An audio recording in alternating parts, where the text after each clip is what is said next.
할렐루야. 우리 인류 역사의 가장 큰 전환점이 된 두 가지 사건이 있습니다. 그 첫 번째가 바로 아담의 범죄죠. 이 범죄로 인간의 운명이 바뀌었어요. 운명이. 영생한 존재가 죽는 존재가 된 겁니다.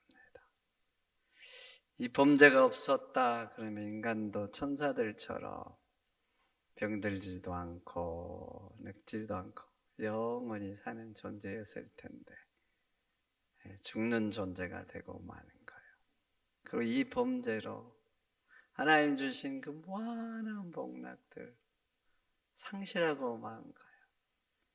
그래서 힘들고 고달프고 아프고 힘든 이런 인생으로 변해버린 거죠. 그리고 죄가 들어왔잖아요. 죄가. 그래서 죄인이 되고 그 이제 범죄 후에 봐보세요. 죄들이 성장을 해서 범죄 후에 3장만 넘어가면 강포와 포악이 온 세상을 지배해요. 그 포악한 죄들이 막 사람들 사이에 강물처럼 흘러가는 거예요. 강물처럼. 죄가 인류를 완전히 잠식해버린 거예요. 암이 몸속에서 발생해서 자라가지고 온 몸을 그냥 잠식하고 생명을 빼앗아 버리듯이 그 범죄가, 그 죄악들이 그렇게 관영하게 된 거예요.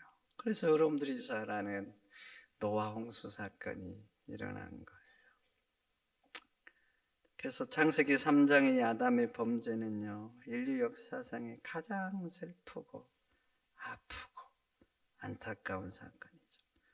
그래서 인류 역사에서 딱 한 가지 고칠 수 있다.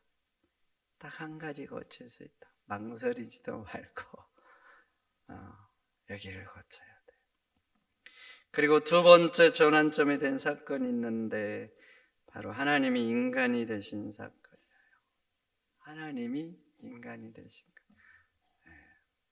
범죄한 인간, 죄인인 인간에게 이보다 위대하고 감사한 사건이 없어요. 창조주께서, 전능하신 하나님께서 인간의 몸을 입고 이 땅에 오신 거예요. 이것은 영적인 세계와 물질적인 세계에서 가장 놀라운 사건. 가장 놀라운 사건. 저 태양 위대하잖아요, 태양. 우리 태양계 얼마나 대단해요. 그러나 하나님이 원하시면 이런 것들은 1000개고 10,000개고 억개도 또 만들 수 있는 거예요. 그런데 이런 전능하신 하나님께서 인간이 되신 거예요. 인간이. 근데 이것도 놀라운데 이 전능한 창조주께서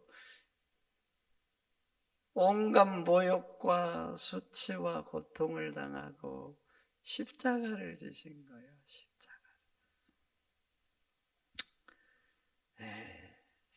마치 도살장으로 끌려가는 양처럼, 마치 바보처럼 예수님은 그대로 그 사건을 그냥 감당을 하셨어요. 도대체 왜? 도대체 왜? 전능한 하나님이 왜 인간이 되시고 도대체 왜 그 모욕의 십자가, 고통과 수치의 십자가, 이 십자가를 지셔야 되냐고요.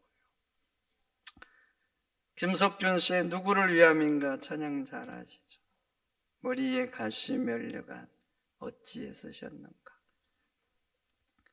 채찍에 피 흘리심은 누구를 위함인가? 이론과 멸시천대 어찌해 받았는가? 고난과 죽음의 길을 어찌해 가셨는가? 도대체 왜 그러셔야 됐을까요? 도대체 왜? 바로 우리 때문이죠. 우리 때문. 내 죄를 대속하려고 그렇게 고난과 죽음의 십자가 길을 가신 것입니다. 이사야 53장 5절에서 7절 이렇게 말하죠. 그가 찔림은 우리의 허물 때문이요 그가 상함은 우리의 죄악 때문이라.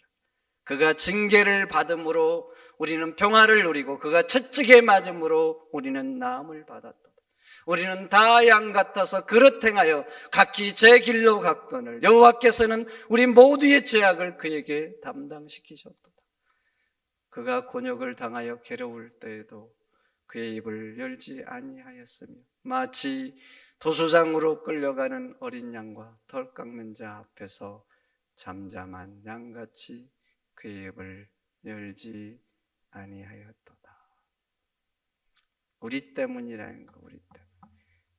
거기에 한번 봐보세요. 그라는 말에 예수님을 넣어보세요. 예수. 그리고 우리라는 말에 여러분들의 이름을 한번 넣어보세요. 여러분들. 그럼 그렇게 되는 거예요. 예수님이 찔림은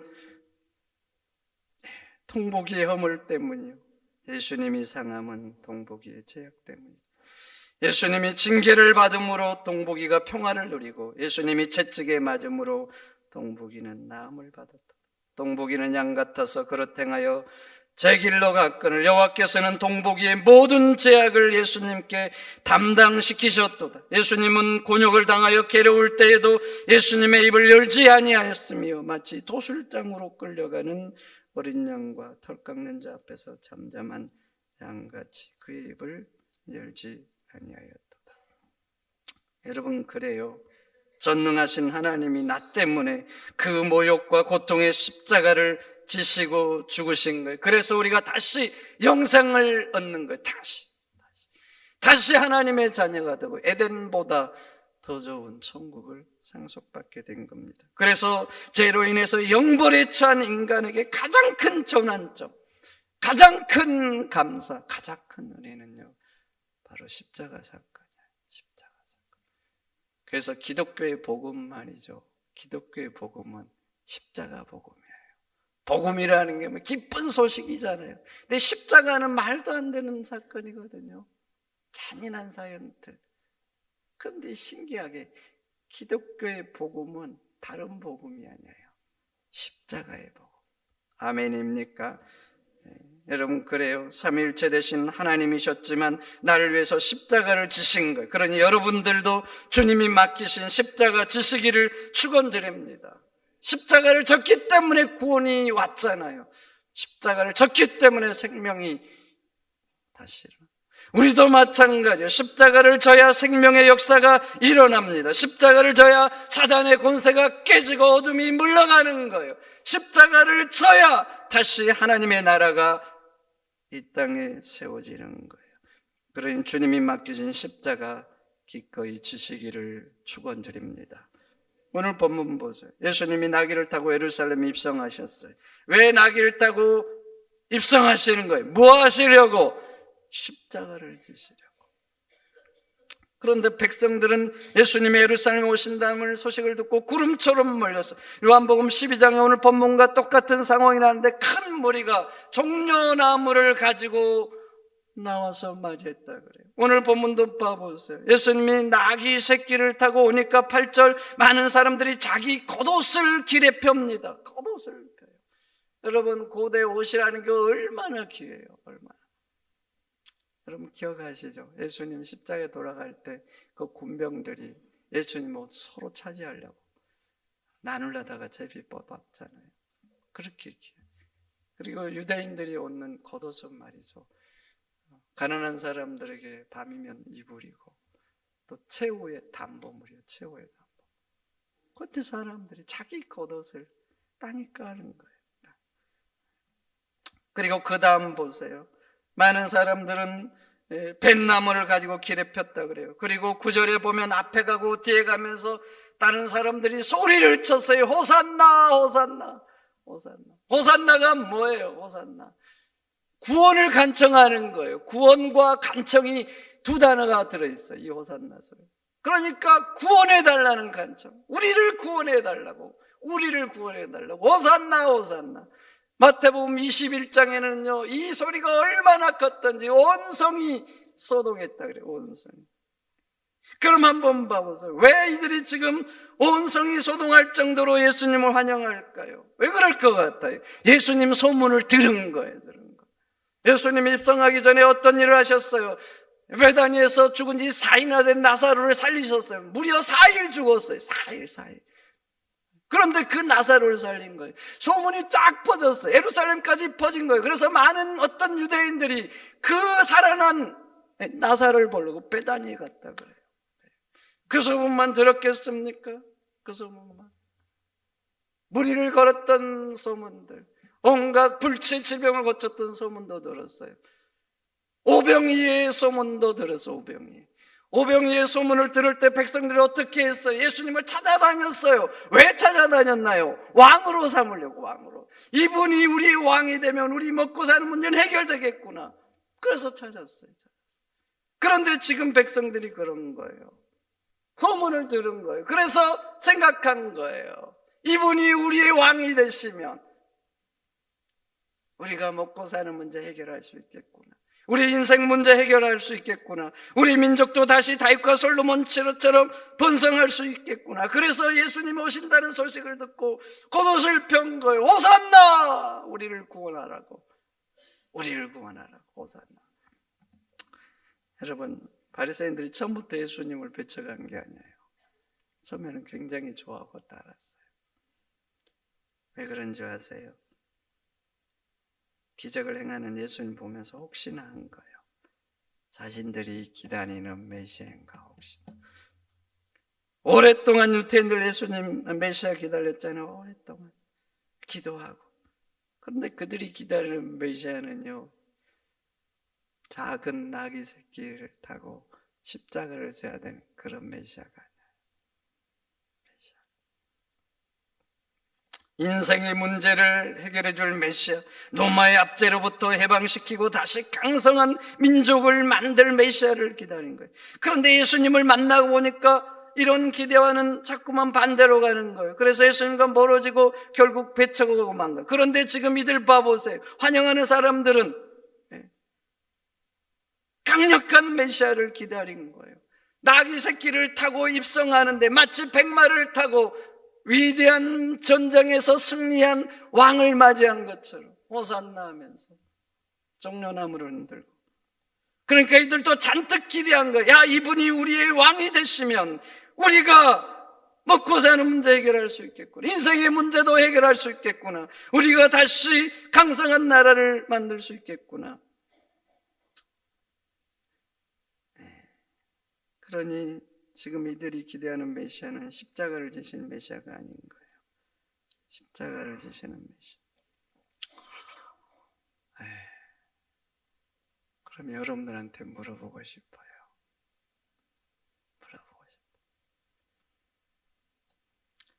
여러분들은 예수님을 통해서 무엇을 기대하십니까? 뭘 기대하셔요?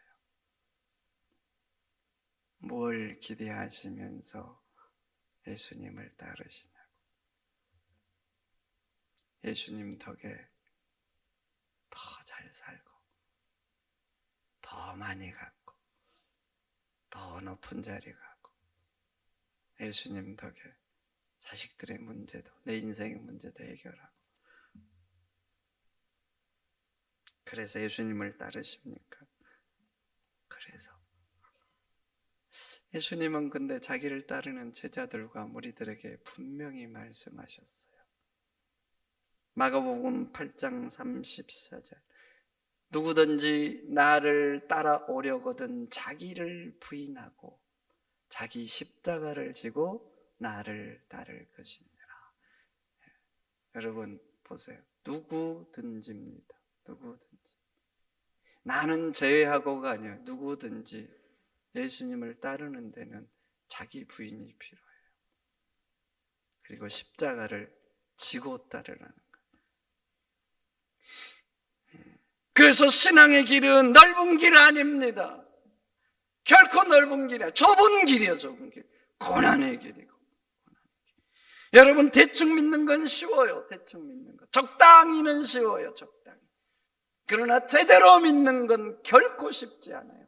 제대로 믿는다, 제대로 믿는다.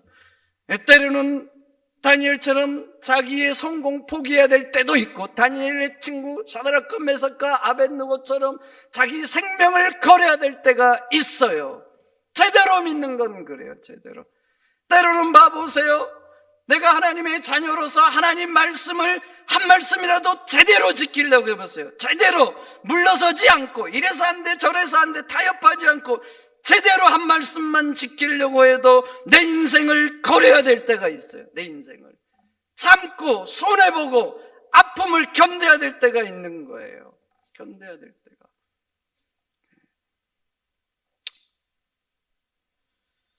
그래서 여러분 아셔야 돼요. 그러나 아셔야 돼요. 그 십자가의 길이 구원의 길입니다. 그래야 생명의 역사가 일어나고 사단이 떠나가고 하나님의 나라가 이루어지는 겁니다. 이재철 목사님 간증을 들은 적이 있어요.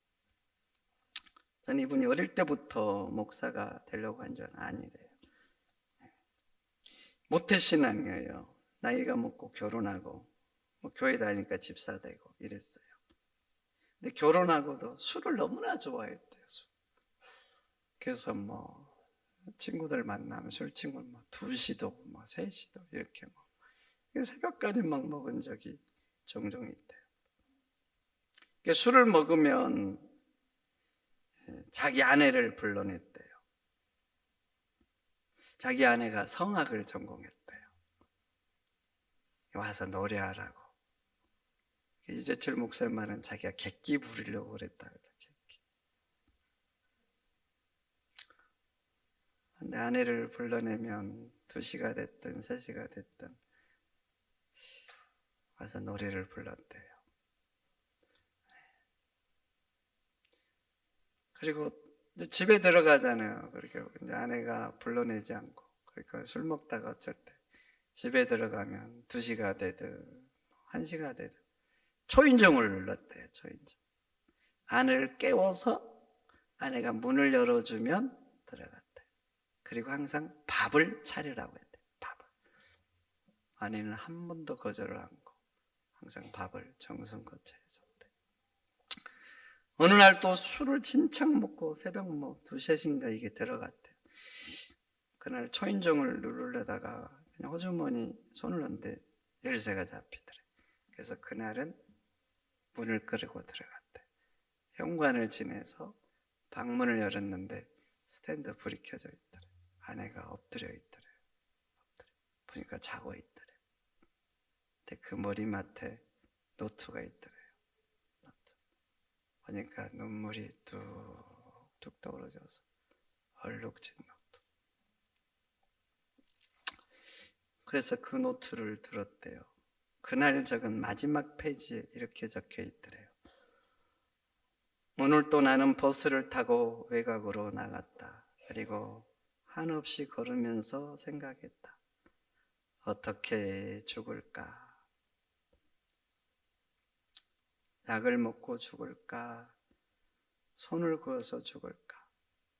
그렇게 나는 죽음을 생각하고 살지만, 그러나 그렇게 죽는 것은 하나님이 원하는 죽음이 아니라 나는 그렇게 죽을 수 없다. 내 남편 참으로 힘들다. 죽을 만큼 힘들다. 그러나 하나님이 내 남편으로 주신 사람이다. 그래서 사랑하면서 살려고 한다. 주여 나를 아시지요. 저는 연약한 여인에 불과합니다. 그러니 주님이 맺어주신 남편 사랑하면서 살도록 나를 성령으로 도와주십시오. 이렇게 눈물의 글이 적혀 있더래요. 거기를 목사님이 읽는데 가슴이 울리더래요. 마치 북을 치는 것처럼 멈출 수 없는 울림이 있고, 그렇구나. 내 아내는 죽을 만큼 힘들었구나. 죽을 만큼 힘들었는데 그렇게 나와서 노래하라 그러면 술 취한 친구들 앞에서 노래하고 문을 열어주고 밥을 차렸구나. 그래서 자기 인생을 바꾸기로 결심했대요. 그래서 신학교를 가고 몇 년 후에 목사가 되고, 그래서 우리가 아는 이재철 목사님이 당신들이 아는 이재철 목사가 되었다고 이재철 목사님이 그러시더라고요. 여러분, 사모님이 얼마나 힘들었겠어요. 믿음의 사람이잖아요. 믿음의. 아니, 술을 처먹고 지만 처먹어야지 왜 아내를 낳으라 그랬어? 그 술집에서 그 술 취한 친구 앞에서 노래를 하라 그러냐고요. 보통 사람 같으면 이 미친 인간아, 네가 제정신이냐? 아마 그랬을 거예요. 그랬을 거. 네가 집사냐? 이는 잡사다, 잡사다. 문 열어달라고 초인종 누르면 그랬을 거예요. 아니, 술 처먹고 이 새벽에 들어와서 니는 손이 없냐, 발이 없냐. 한 번, 두 번은 해줄 수 있겠죠.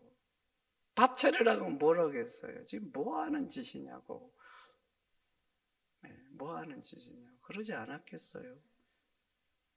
근데 죽을 만큼 힘든데 다 한 거예요. 그러니까 오늘날 우리가 아는 이재철 목사님이 존재하게 된 거예요. 만약 그렇지 않았다면 여러분, 지옥으로 끝났던지 결혼 생활이 끝장났겠죠. 여러분, 대충 신앙생활 하는 거, 적당히 신앙하는 것, 그건 쉽습니다. 쉬워. 적당히 물러서면서. 그러나 그곳에는 생명의 역사가 일어나지 않아요. 여전히 사단이 기승을 부리고 어둠의 역사가 있는 거예요.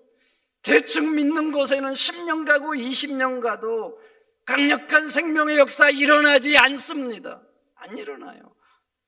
믿는데 여전히 내 삶은 보통 그냥 세상과 같은 거예요. 그러나 제대로 믿는 건 쉽지 않아요. 때로는 말씀 하나 지키는 것, 내 인생 걸어야 돼요. 하나님 말씀 때문에, 사랑하는 말씀 때문에 그 죽음을 생각하면서도 남편 붙들고 살잖아요. 그게 쉬운 길입니까? 제대로 믿는 것은 십자가의 길이에요. 고난의 길이에요. 나를 부인해야 돼요. 나를 부인해야 돼. 부인하지 않고는 따를 수 없는 길. 십자가 지지 않고는 따를 수 없는 길이에요. 그러나 하셔야 돼요. 십자가를 져야 그곳에 생명의 역사가 일어나고 사단이 떠나가고 하나님의 나라가 임하는 것입니다. 여러분, 이제 내일부터 고난주간이에요. 고난주간.